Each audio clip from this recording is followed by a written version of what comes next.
Hare Krishna. So today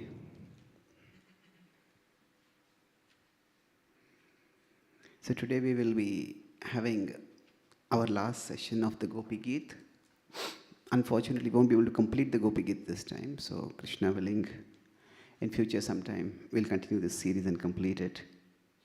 But till now, we have discussed overall from one perspective how each verse of the Gopi Geet is a call to Krishna, please return. And this call is coming from different gopis who each one of them is expressing her heart individually. It is the individual heart that is calling, but it is also a collective call. So in one sense, the Gopi Geet is an example of Sankirtan. Sankirtan. Kirtan is happening. So at one time, one devotee, one gopi is singing. But they are all together. They are in a group. And they are glorifying the Lord. They are calling out to the Lord. So now, in this particular verse, the gopis are remembering how they remember Krishna. That at different times they remember Krishna in different ways. So the previous verse we talked about how Krishna, when you are in the forest, that your lotus feet are being pierced by the thorns and the pebbles. This even thought is unbearable for us. So now it's talking about, the gopis are talking about, that while you are all day away, we are burning in separation from you. We are longing for you to return. And then finally, when we get to see you, Dina Parikshaye. So Dina is day. Parikshaye, when it comes to an end. At that time, Neela Kundalair. So we behold you. And it's important that love or any kind of emotion, it is based on specifics. That emotions, generally in the past, there are principles are universal. So, for example, in any field, the law of karma is a universal principle. The existence of God is a universal principle. Principles are universals. But however, when we come to personal details, so what is specific is personal details. That now, and I use the word details, that itself means it's specific. But the idea is that it is universals may attract the intelligence. And it's important. But it is specifics that trigger emotion. It's specific that attract the heart. That, oh, the sky is so vast. Okay, that doesn't really attract the heart, the vastness. Okay, we describe the sky. It is a vast canvas of white interspersed with many bluish black clouds moving at different speeds, creating a magnificent canopy. Oh, that's more attractive. There have to be specifics. So similarly, when it comes to Krishna, there is an understanding of God as a principle. But at the same time, Krishna is a person. And it's important that bodily does not necessarily mean physical. That because bodies can also be spiritual. So there are bodily details of Krishna described, but because Krishna has a spiritual form, so there are details which seem to be like physical details, but they are spiritual details. The body itself is spiritual. So it's described Neela Kuntalair. So he has bluish black locks of hair, Vana Ruhananam. So the Ruha is a word which has come before also. Jala Ruhananam. It came. So Vana Ruhanam. Ruha is lotus. So what is the difference between Vana Ruha and Jala Ruha? Yes, Jalaruha is lotus that grows in the water. Vanaruha is that which grows in the forest. So Vanaruhananam. Ananam is face. Ananam. So Jalaruhananam is your face is like a water lotus. Your face is like a forest lotus. So Vanaruhananam. So what happens is they say, Bibrit Avritam. Avrit means covered. So Krishna has locks of hair which fall around his face. So they are saying that at the end of the day, when we see you, we see your beautiful face encircled by locks of hair. And not only that, Ghana Rajasvalam. So Ghana, like Ghana is thick. Rajasvalam. So the word Rajas in Sanskrit, like in any language, words are multivalent. So Rajas can refer to Rajoguna, but Raja, Mahatpada Rajobhishekam. So what does Raja mean over there? Best. So Rajasvalam, that on your face, there's a thick layer of dust. How has that dust come about? Yes, from the hooves of the cows. I had mentioned earlier how cowherds, they follow their animals. Kshatriyas, they lead their follower, they lead the soldiers. So when Krishna is coming behind the cows, so he has been leading them from behind. He has been guiding them. So the dust from their feet, from their hooves has risen and it has formed a powder. So in one sense, it's formed a layer. Normally, if somebody is dusty, that's not considered very attractive. If our clothes are dusty, say, oh, I know, I don't want to be seen like that. I want to go and wear fresh clothes. I want to take a bath. But in Vrindavan, everything is arranged to enhance the sweetness of the reciprocations between Krishna and the Vrajavasis.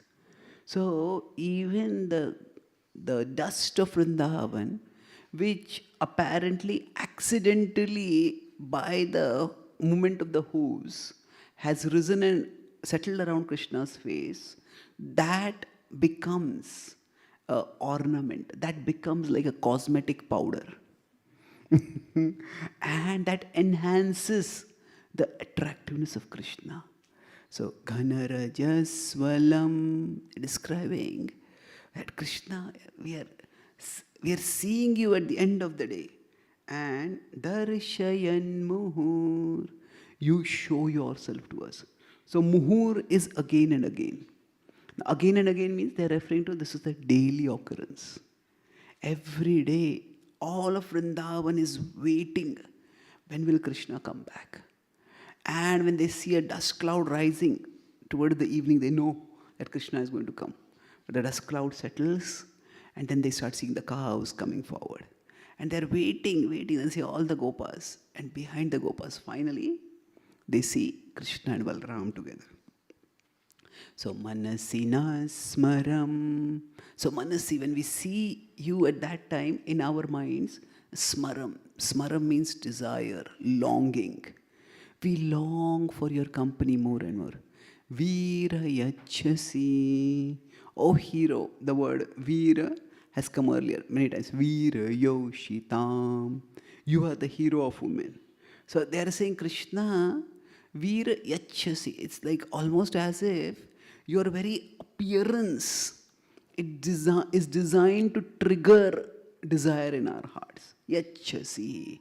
Yachasi means you are placing that manasina smaram. You are placing that desire in our hearts. So sometimes when people dress or anoint themselves, so sometimes their idea is, I want to attract so-and-so person. And then they will dress themselves very attractively. So sometimes they say, this person is dressed to kill.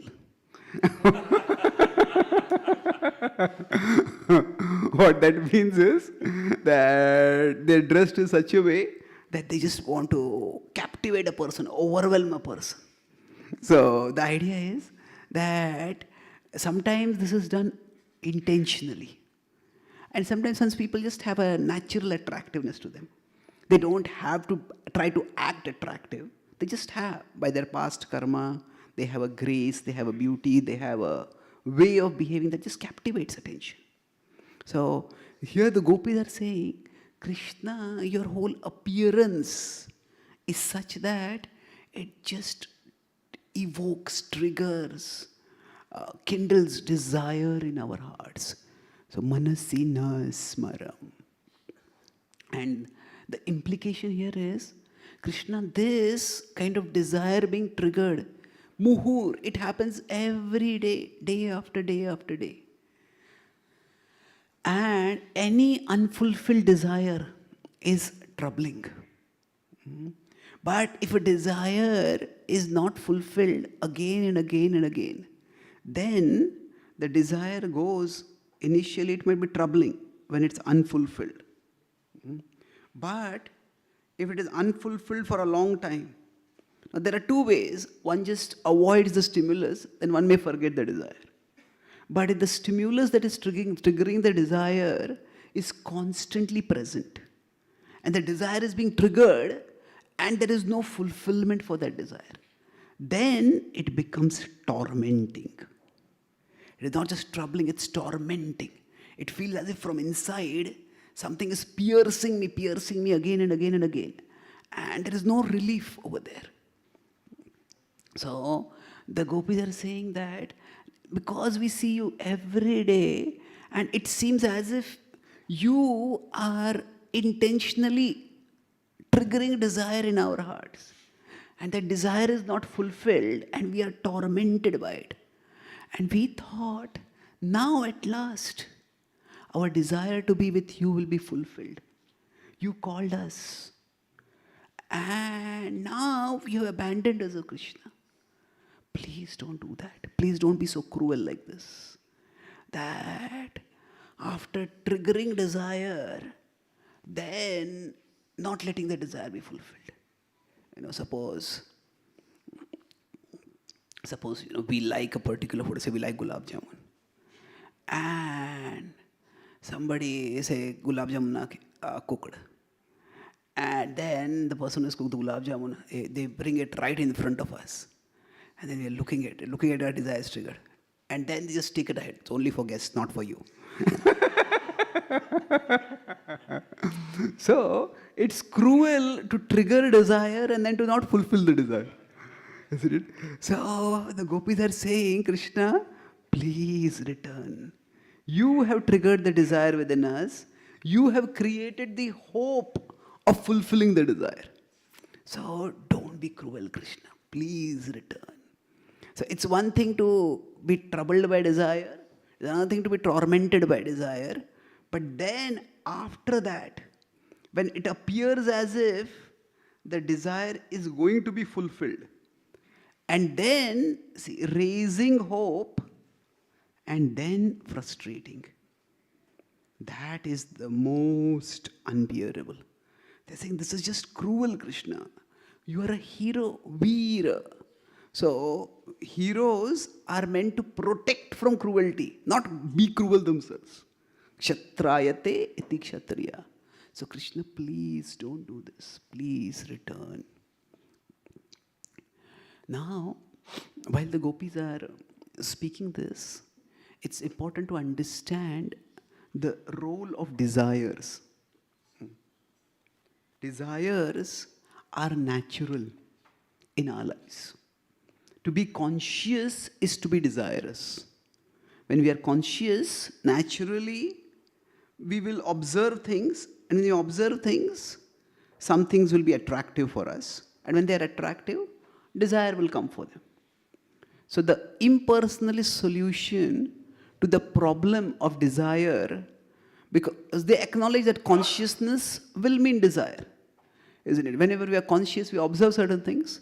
Hey, this is mediocre. That particular picture is very attractive. So naturally, there will be perception. In perception, there will be attraction. And then attraction will trigger longing for it, desire for it. So often we say, the Advaitavad says that, oh, we merge into God. Well, Advaitavadi say that's wrong. We don't agree. We don't say we merge into God. So that is actually true, but that is Neo-Advaitavad. That is what modern Mayavadis talk about. So the original Mayavadis, that is, so there is deviation in Mayavad also.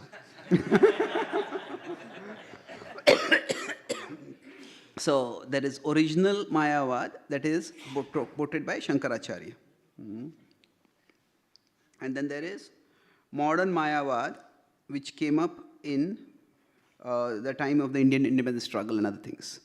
So the modern Mayavad says, we are God or we will become God or things like that. I was in America, I saw a t-shirt as a student. I was an atheist till I discovered I was God.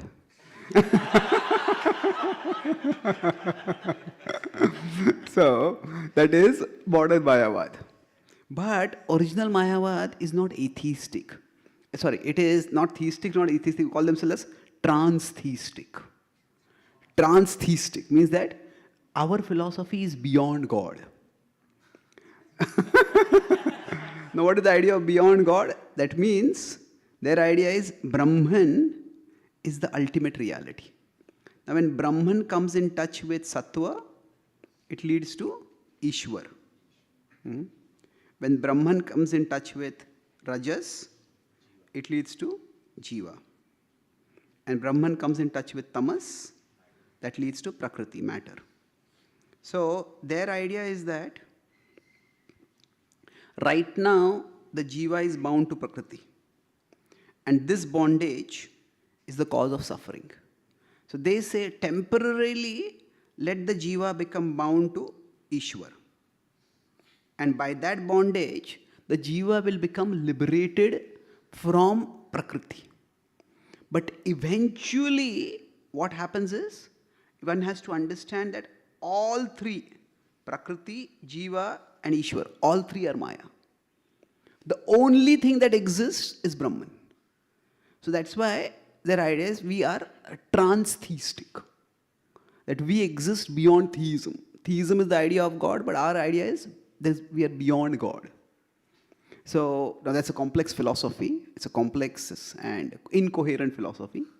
But my point here is that they solve the problem of consciousness will lead to desire.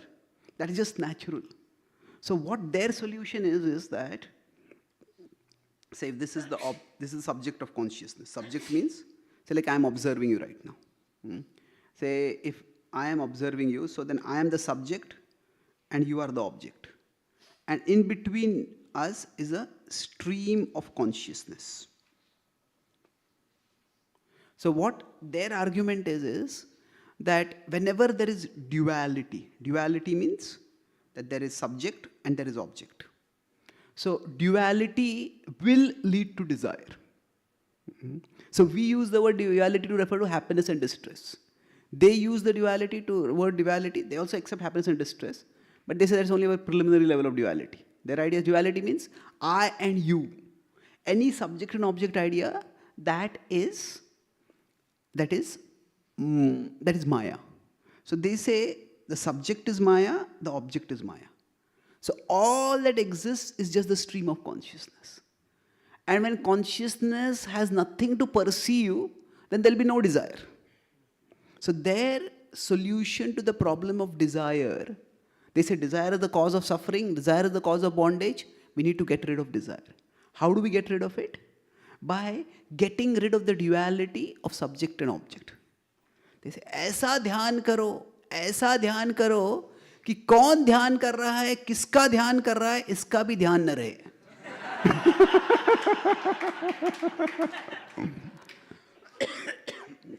It's fine. We can also say that. We should also chant in such a way that we get completely absorbed. But there is a difference between absorption. That is not the same as dissolution. Dissolution means the being itself gets dissolved. See, it's in terms of consciousness, yes, we can get so absorbed that we are no longer aware of what is going on. But that does not mean the being itself is dissolved. So the Mayavadi solution to the problem of desire is that we give up the duality of object and subject, and then there'll be no longer any desire. But the Bhakti solution is that currently the objects to which we are attracted are material. When we get attracted to the spiritual object, ultimately the highest spiritual object is Krishna, then the consciousness flows towards him, and then even when there is desire, that desire itself is purifying. Now that desire may cause some dissatisfaction if the desire is not fulfilled. But even if there is dissatisfaction, still within that desire there is remembrance. And that remembrance is purifying. It's described for Narada when he was a boy in his previous life. The Lord says, Matsnapana, that I have given you my sight, and by this sight, your desire for me will be awakened. And this desire will cleanse all other desires. So while the gopis may feel tormented, just like we earlier discussed, that love is a relation. Love is in a relationship. A relationship means it's not just happiness. There is anticipation, there is anxiety, there is tension, there is various range of emotions within love. Similarly, it is not that in the spiritual domain always all the desires will be fulfilled. But with respect to spiritual desires, whether they are fulfilled or they are unfulfilled, both of them, they enhance remembrance of Krishna. And because both of them enhance remembrance of Krishna, both of them are auspicious. So we may have a desire, I want to build a big temple for Krishna, or I want to do this kind of program and attract so many people to Krishna. We may or may not succeed. But just having that desire, and not just in a casual sense, like sometimes people, I have made 1,000 New Year resolutions. Well, that's not a resolution, that's a wish list. Nobody can make maybe 1, 2, 3, maybe 5 resolutions are more than enough. We can't do too many. So like that, desire means it has to be, if it's a serious desire, it's a small number of desires. So if we have some specific serious desires to serve Krishna, even if they are not fulfilled, they will actually purify us. They will enhance our remembrance of Krishna. They will draw us closer to him. In the Bhagavad Gita in 12.9, Krishna says, when you do sadhana bhakti, athachittam samadhatum na shaknosi maisthiram abhyasa yogena tato mam ichchaptum dhananjaya. So he says the result of sadhana is ichcha. That's a fascinating correlation. The Prabhupada would say, what is the fruit of chanting? More chanting. The result of sadhana is ichcha. Now that ichcha can be to do more chanting, it can do more hearing, it can do more book distribution, more preaching, but our desire should increase. So while the gopis are saying we are feeling tormented by this desire, actually they are in a state of great ecstasy. And that it's the fact that they are having that desire triggered within him, that itself shows how much they are attracted to Krishna. Let's sing this once.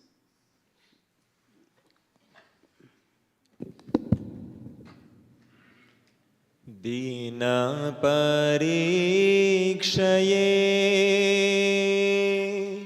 nila kuntalay na parikshaye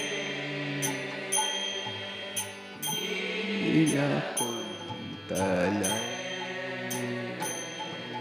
vanaruhananam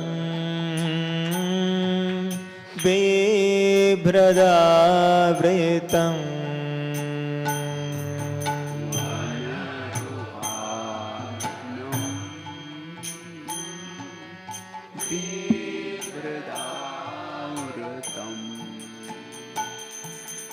ghanarajaswalam darshayan moho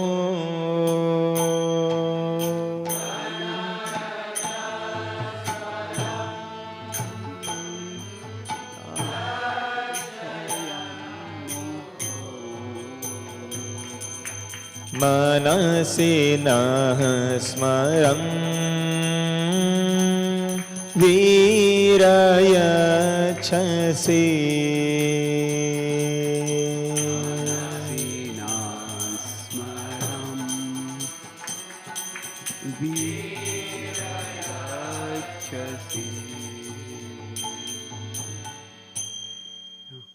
Yeah, one point I forgot to mention. I started by talking about specifics over here.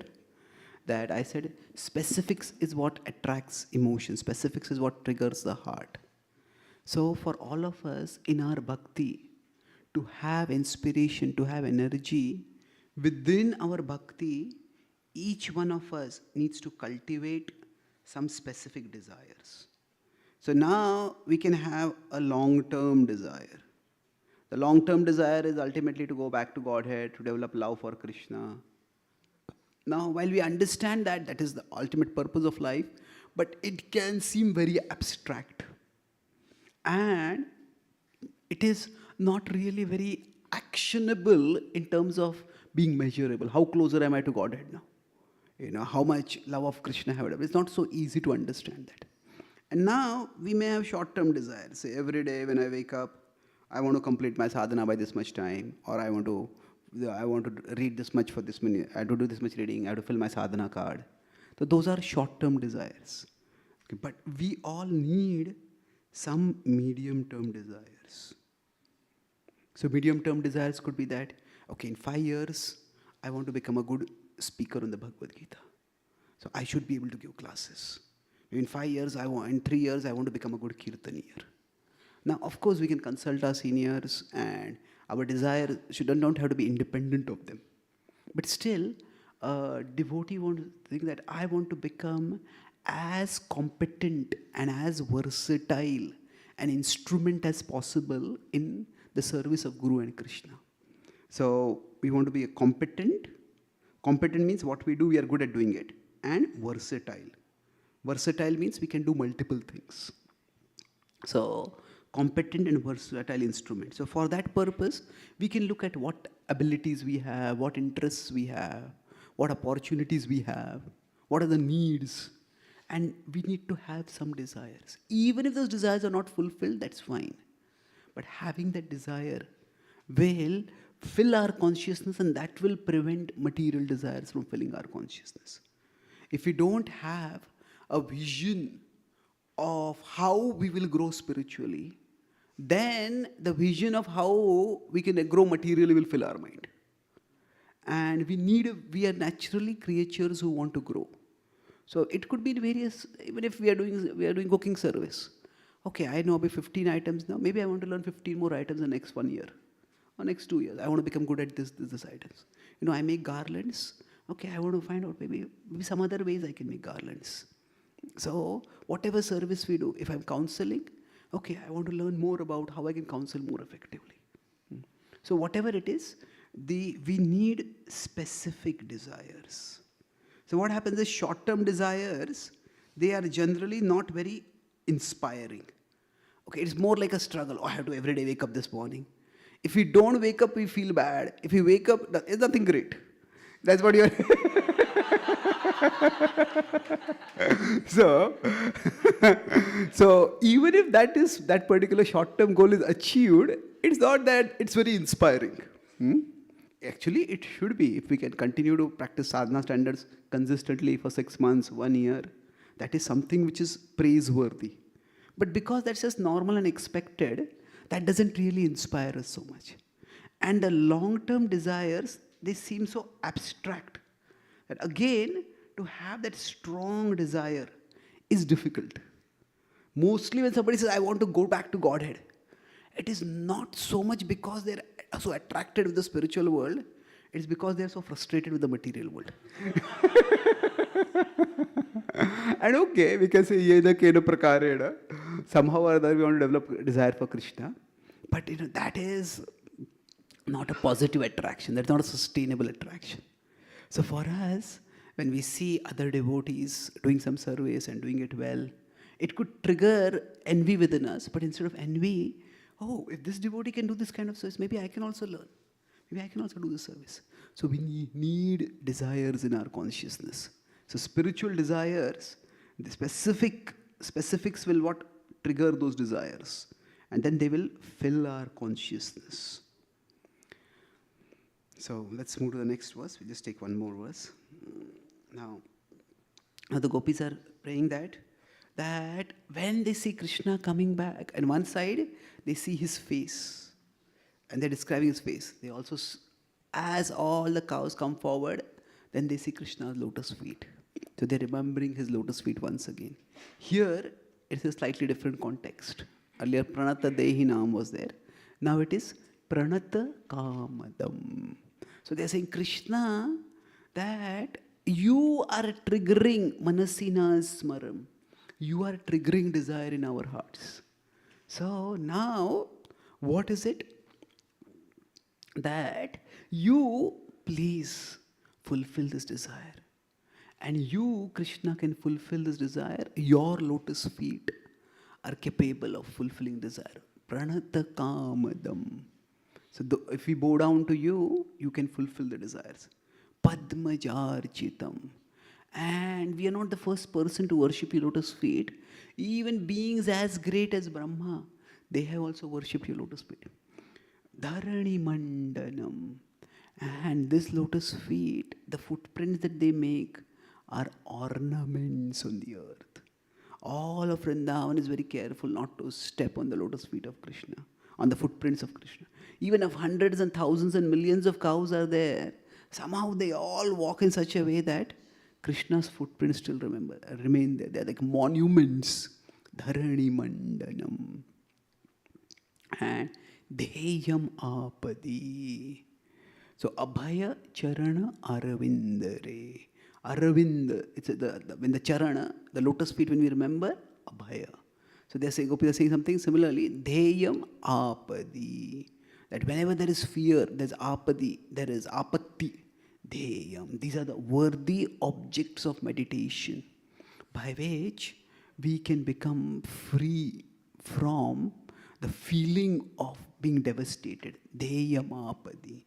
Charana Pankajam. Finally, what we're talking about, they describe this lotus feet. Shantamam Chate. They not only remove anxiety, they not only remove distress, but Shantamam Chate. That they grant satisfaction. Raman na Staneshwa. Raman, O Lord, O lover. Raman is more specifically, O lover.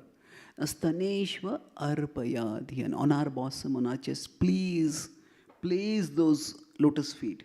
And Arpayadhi. Arpan is offer. To give Adhihan. Adhi is distress, like Arti, Adi. Arpayadhihan. So by offering your lotus feet to our chest, please remove the desires that are burning in our hearts. So this is, they are themselves, we are being tormented. And Krishna say, okay, you are tormented by desire. Even if I come, what do you want me to do? He says, you, by your offering your lotus feet to us, can remove the desire, the torment of desire that is in our heart. Yes, you can sing it once. Pranata Kamadam Padmajarchitam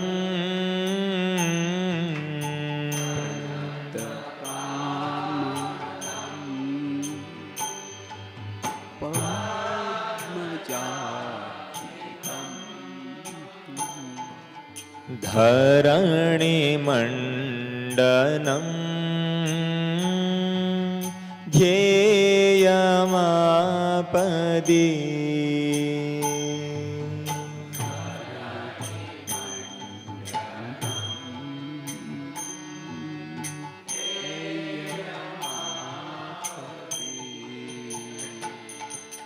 Charana Pankajam Shantamam Chate.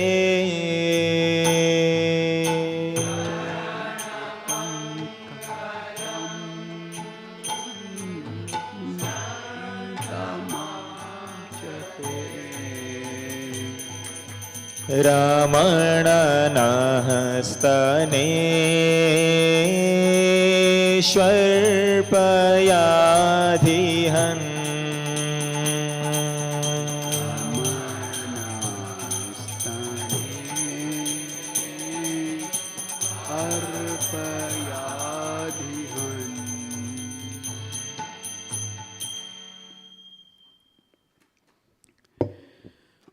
So the gopis are here stating that Krishna, even if you consider that our desires are mundane, that we're just attracted to your physical beauty, and therefore these desires are triggered within us, and these desires are inappropriate. But still, the way you can fulfill those desires, you have the potency, whether you fulfill the desire or you purify the desire. So generally, when we talk about desires, there are multiple ways to deal with desires. One is fulfill.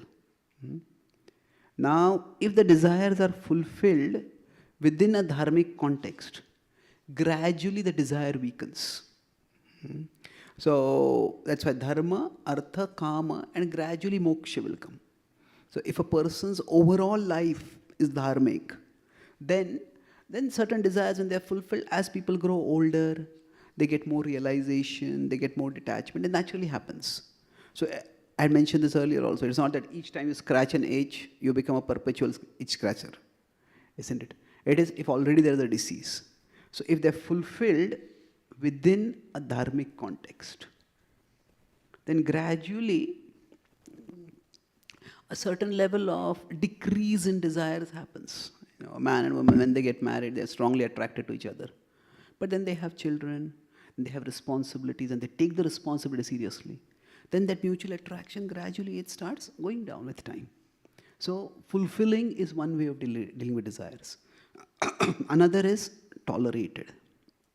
That when desires are tolerated, they come, they stay for some time, they go away. They come, they stay, they go away. So temptation is like a salesman. That salesman keep knocking on the door, knocking on the door, knocking on the door. And keep knocking as long as the salesman has hope that one day the door will be opened.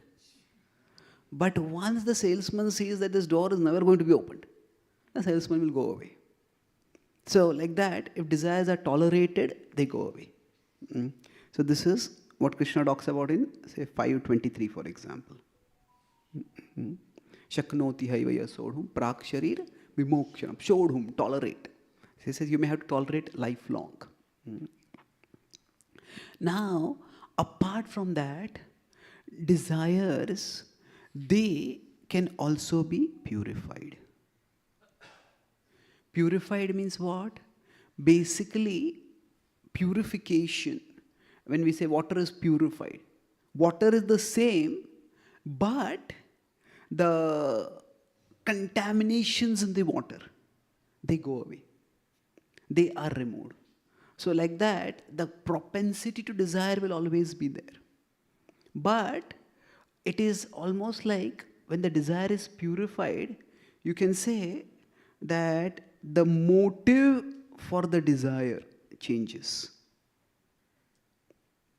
So when the desire is purified, somebody may still want wealth, but they want wealth not so that I can have a big house. I want wealth so that I can build a big temple for Krishna. So when desires are purified, basically what it means is the object of the desire changes. The object, or specifically the objective, changes. Objective gets elevated. So we may still desire the same thing, but we may desire it for Krishna's sake. So whatever it may be, so somebody may have speaking ability. Maybe since childhood they had the ambition, I want to become a powerful, popular public speaker. And that desire may be there. It is not necessary that the desire has to go away when they become a devotee. But now, okay, I want to become a public speaker, not so that I will be famous, but so that I can make Krishna famous.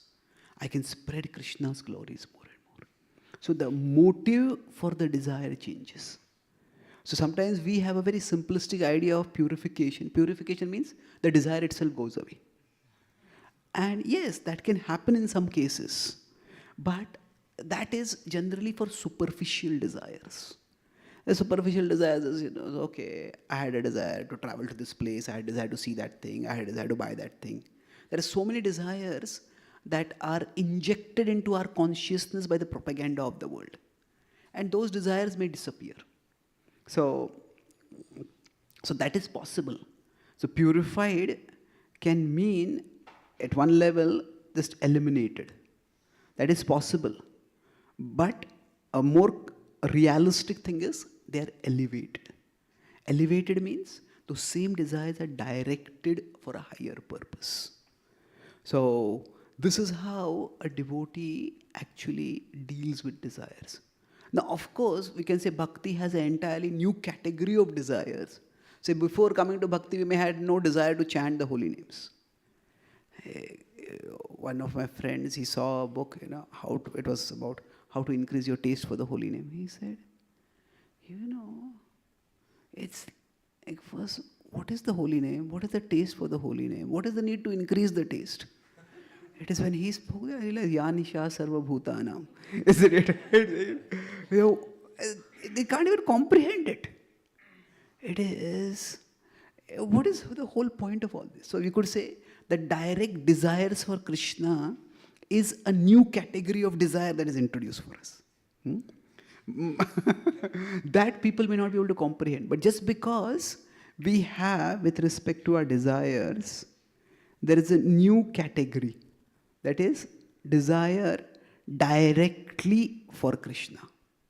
This is not a desire, I like to read books, now I would like to read so many spiritual books. This is not, I like music, now I like to do music for Krishna. There's a desire directly for Krishna. That new category of desires will definitely be developed. But that does not mean the old category will disappear. That this we want to develop it, no doubt. But along with that, the old category of desires, they need to be addressed. It's not that we can just say they will be eliminated.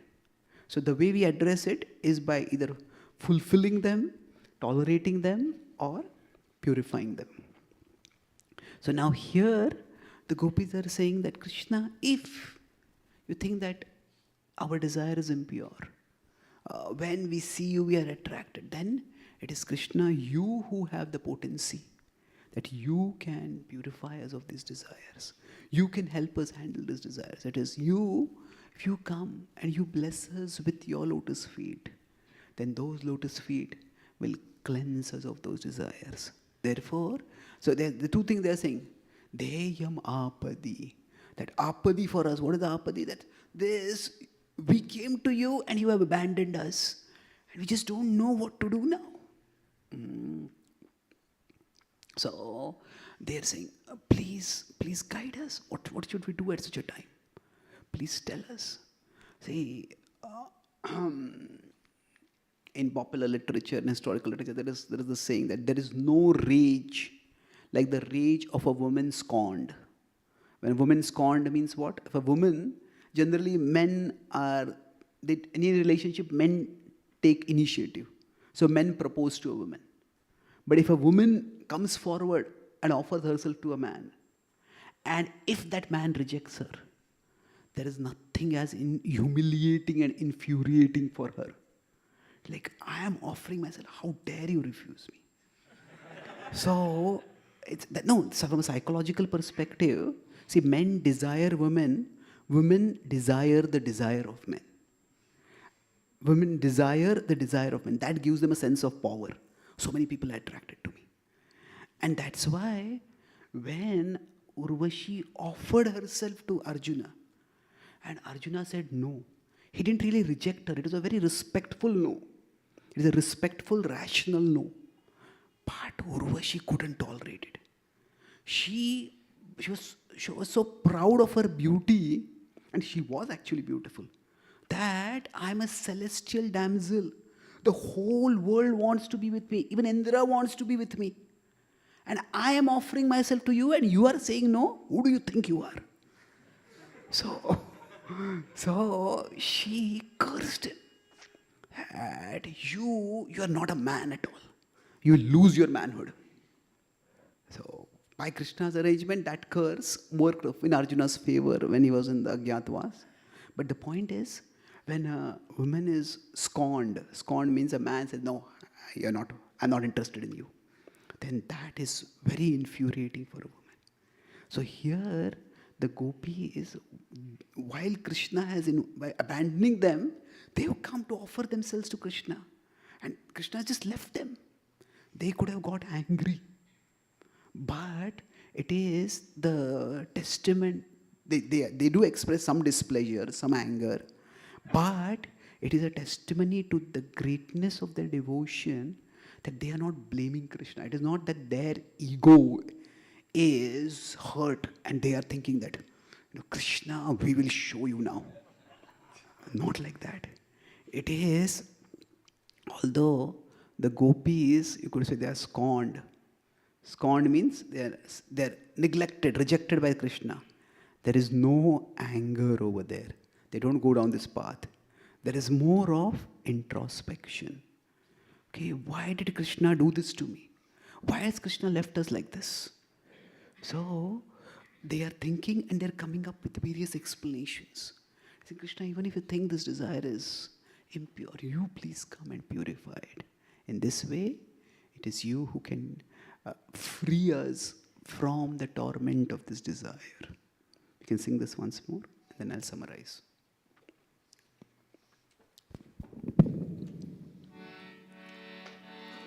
Pranatakamadam padmajarchitam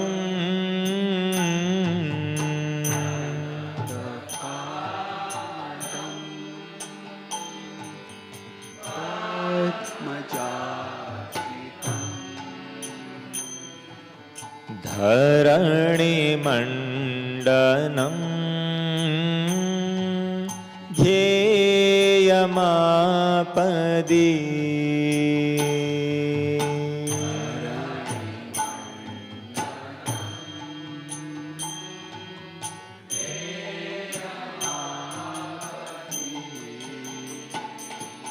Charana pankajam Shantamam chate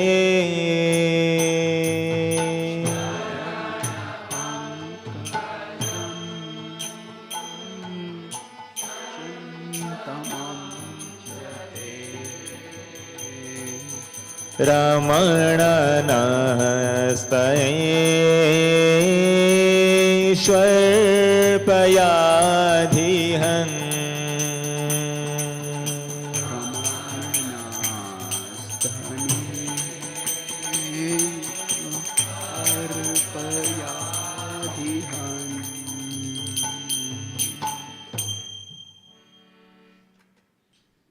So we discussed two main verses today, and we discussed two broad themes. Broadly, the topic was desire management, we could say.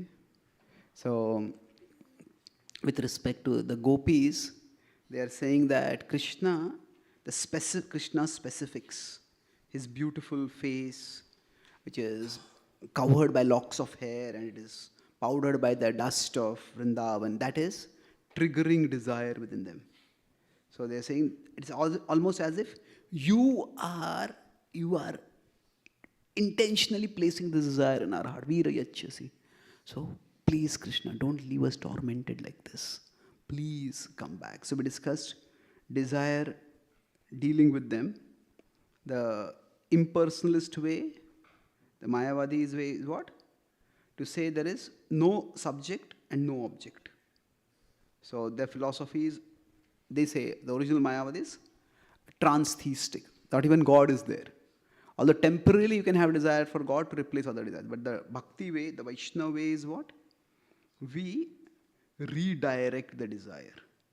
So instead of worldly objects, we redirect to Krishna. And with this Krishna, whether the desire is fulfilled or it is unfulfilled, both are auspicious because both enhance the remembrance of Krishna. And so we all need to trigger spiritual desire. We need to activate spiritual desires in our heart. So it's like we will have short term, but especially medium-term desires, some kind of vision of how we can serve Krishna. When we have that desire, then that's what will help us to fill our consciousness and thereby drive out material desires. The gopis are now saying, the second part they're saying is, even if our desires are impure, then you can purify them. So by coming and offering your lotus feet to us, you can purify us of those desires. So we discuss about desires. There are broadly 3 ways of dealing with them. Either we fulfill them, we tolerate them, or we purify them. So purify is, in one sense, sometimes you can call it redirect, but it is not exactly like taking this desire directing it towards Krishna. And it is same desire. It is not eliminated, but it is elevated. We may do the same thing, but we do it for a higher purpose. So like the Varnashram is, everybody acts according to their natural desires, but they do it for a dharmic purpose. And then we also discuss how the gopis are scorned, but they don't get angry. Rather, it doesn't lead to anger. As by normal human psychology, it leads to introspection. What is it that Krishna, what is it that is wrong with us? You please purify us of that.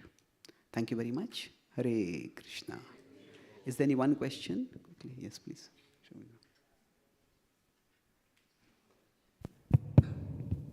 Hare Krishna. Thank you, Guruji, for the wonderful class. Guruji, sometimes devotees may want to eliminate the desire because, like for example, let us say the desire to go, let's say to America, and okay, now previously I might want to go to America for sense enjoyment. Now I want to go to, let's say, preach Krishna consciousness. But now a person may eliminate that desire to wanting to go because he knows he's vulnerable to Maya, So in that situation, is elimination good or not? How do we? Well, there are multiple ways to deal with desires, and we can't say which will work. So I have known many devotees who, for example, say they had some interest. And after they came to Bhakti, they just give up that interest completely. But then after 10, 15, 20 years, that interest starts triggering again.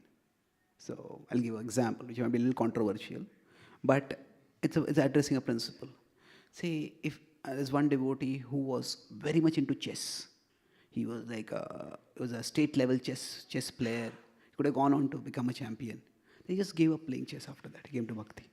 Then after 15, 17 years, suddenly the desire for chess started coming back within him.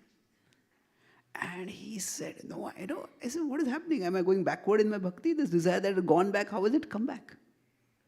So he was trying for it, and it was just constantly there.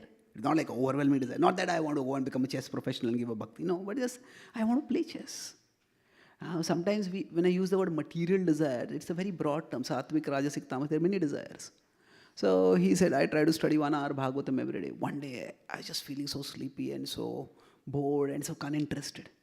So he said, I just succumbed to temptation. I downloaded the chess app and I played a chess game for 10 minutes. In a timed chess match you can play on this. And he said, I played that for 10 minutes and I just felt so fresh after that. And then, after that, when I studied the Bhagavatam for 50 minutes, he said that was the best study I had done of Bhagavatam in years. Now I trust that devotee's sincerity. He's a close friend of mine. So my point is that sometimes our mind also needs to relax, just like the body needs to relax. And for some people, their mind can relax directly within devotional activities. Some people may read Bhagavatam and that may be relaxing. Some people may participate in Kirtan, that may be relaxing. But some people's minds may be such that they may not find relaxation in these activities. Like some people may say, okay, when I want to relax, I just want to go for a walk. I want to go to walk, maybe go to a peaceful garden. Now you say, I just want to relax. Do you chant at that time? No, I don't want to do anything. I just want to relax. So you're wasting your time. Oh, but everybody has to assess how their mind functions. And they may go for a walk, they may just look at the trees and they may feel peaceful. And then they come back. And once the mind is relaxed and rested a little bit, they can function better. they can do their services better. So if somebody can find relaxation for their mind within bhakti, that's wonderful. If somebody can't, then finding that relaxation for the mind. Krishna says, Yukta ahara viharasya. So even vihar, if you see what ahar is a need of the body, vihar is a need of the mind. So vihar is recreation, entertainment. Now, entertainment should not become an obsession. Like entertainment throughout human history has been a break from life. Because life can be exhausting, life can be boring, it can be draining. Nowadays, for many people, life is a break from entertainment. It's like the most important thing is watching this TV show, playing this video game. And in between, I have to do my job, I have to take care of this family things. That's all. For them, their entertainment is more real than reality. That is obsessive. But we all need some vihara. And Krishna says, yukta, regulated. So now, yes, like some devotees may find relaxation in dancing and kirtans. But if somebody was a specialist dancer, they're trained in dancing, maybe the dance moves of kirtan may be very simple for them. That may not really fulfill them so much. So each individual is different. And we have to find out what relaxes us, what relaxes our mind. And doing what relaxes our mind, I wouldn't really call it as pandering to material desires. It is just fulfilling a need of the mind. So if we can find the fulfillment within the ambit of bhakti, wonderful. If broad activities of bhakti, if we can't, it is not, generally we don't want to do tamasic activities in the name of relaxing our mind. They will relax initially, but they will agitate much more afterwards. If somebody says, if I take alcohol, I feel relaxed. Well, now you feel relaxed. After that, you will feel taxed. So even Rajasic is not very good. Say because what happens is Rajasic, somebody may watch this movie, that movie, and then we get some enjoyment, some relaxation. But then so many desires get triggered with that. But not all movies are of the same category also. Sometimes there are educational movies, sometimes there are documentaries. So some people may just have curiosity. And, I want to know about certain things. And then generally if you can find a sattvic way to get the mind to relax, then that's perfectly fine. So the point is that we may want, and coming back to your specific question now, that each one of us will have to deal with our desires in our way. Because the mind is like a child. A parent can learn from other parents how to raise a child. But ultimately, they have to raise their child. Their child is different from everyone else's child. So each one of us has to find out how best we can manage our mind. There are universals that apply for everyone, like Abhyasa and Vairagya. We want to develop bonds and we want to create boundaries. Both are absolutely required. That's a universal principle. But exactly which bond to develop? Some devotees on Ekadashi may say, I want to chant 64 rounds. Some devotees may say, I want to read Bhagavatam for 6 hours. Some devotees may say, I want to do some other service. I want to intensify my bhakti, but how I intensify bhakti, that may vary from person to person. Somebody may say, I memorize bhajans, I'll sing bhajans for 6 hours. Whatever it is, we decide that. Which bonds we develop is something which we have to decide. Which boundaries we want to enforce more rigidly and in a more relaxed way, that we have to decide. So, for example, with respect to going to America, it depends. For some people, it might just have been like a casual desire. Everybody goes, I also want to go. It would be nice. For some people, it might be a much more deep-rooted desire. So, just because it is a deep-rooted desire doesn't mean that it has to be a damaging desire. If now it is directed toward Krishna, that's fine. So, I'm saying it's fine means not that we have to necessarily water the desire. My point is that we don't have to feel guilty about having that desire. So, yes, if the desire is something about adharma, especially rajasic and especially tamasic, then definitely we have to war against that desire and get rid of it. But otherwise, each one of us needs to find out the vihara. How does the vihara happen? My vihar is always, I loved words. One of my hobbies since my childhood was that I would just pick up a dictionary and memorize words. So I would just enjoy that. Even now, memorizing verses doesn't give me as much as absorption as memorizing words. so, so I love to read different quotes and that to try to understand how they have articulated a sentence, how we can articulate. So for me, just playing with words is the most relaxing activity. So now I try to use that in Krishna's service, but after some time I realized that actually this interest in words is also coming from Krishna ultimately. Everything comes from Krishna. Paurusham Nrishu. Ability in people is a gift of Krishna. So yes, a fruit of that will come automatically. But I don't have to force myself into it. And every single wordplay that I have to some way find it connect with Krishna. Otherwise I'm guilty. Not necessarily. See, in Drona's academy, when all the students were asked, what do you see? And we know Arjuna won the heart of Drona. What did Arjuna say? I see only the eye of the bird. I don't see anything else. It's interesting. Arjuna didn't say, I see Krishna over there.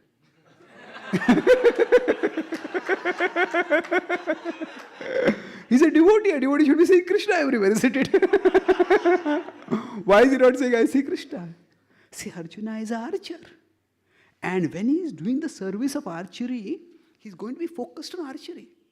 The purpose of archery is Krishna. So that's why I talk about the elevating desires. This doesn't necessarily mean just that the desire is replaced by some other desire. He had a natural interest in archery and he would be absorbed in archery. So when you have to shoot a target, see only the target. Now, why am I shooting the target? Why am I excelling in archery? That is ultimately for Krishna's purpose. So desire management is subtle and sophisticated. And if you look at our own tradition, there are lots of insights given. So sometimes, as I said, sometimes the desires can be eliminated, sometimes it can be elevated. So we don't have to, I'll conclude with this, we don't have to evaluate the success of our devotion by the elimination of a particular desire. So that is sometimes very unhealthy. Okay, for some people, some desires may go away relatively easily. Some people, desires may take some time. So that was the mistake that I think Mukunda, he did with Bhundrik Vidyanidhi. He thought the success of devotion is that devotee should be living in simplicity. And Bhundrik Vidyanidhi living in such luxury. So Gadadhar Pandit, yeah. And with him was Govinda was there with him, I think. Mukunda Datta was there with him. So Gadadhar Pandit, so he saw that Bhundrik Vidyanidhi is living in such luxury. How can this be a devotee? His idea of devotee should be simple. No, that was okay. He had wealth by past karma or whatever. He used that wealth. But he was absorbed in Krishna, even in that wealthy situation. For most people, having that amount of wealth would just be so distracting, so infatuating. But for him, it was not. So the key point is that our mind is our mind. And it's like our child, we have to find how best to parent it. What boundaries to keep it within, what bonds for it to develop. So whatever it's required for relaxing the mind, if we need to do it, that's fine. Best is to try to find the relaxation for the mind within the boundaries of bhakti. If not, if it's within the boundaries of sattva also, that's perfectly fine.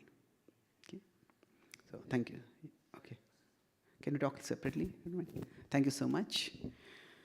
Shri Gopi Geet ki jai, Shri Krishna Bhagwan ki, Srila Prabhupada ki, Jai Gaur Premanande.